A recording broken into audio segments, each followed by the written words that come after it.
কোথায় যাবে, কত মানুষ দেখবে, তার কোনো হিসাব নেই।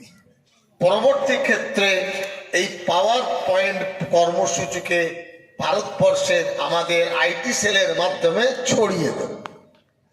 আপনার মগরাহাট ভারতবর্ষের মানুষ দেখবে, আপনার কর্মসূচি আরেকটা জেলা দেখবে, আরেকটা রাজ্য দেখবে।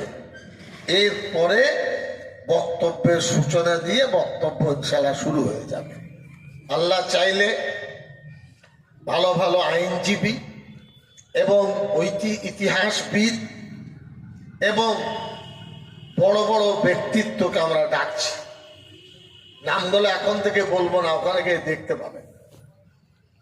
তার একটা কারণ হলো, অনেকের ধারণা আমাদের নামে লোক জমায়েত করে, আমরা তার বিরুদ্ধে। জমিও নিজের নামে জমায়েত।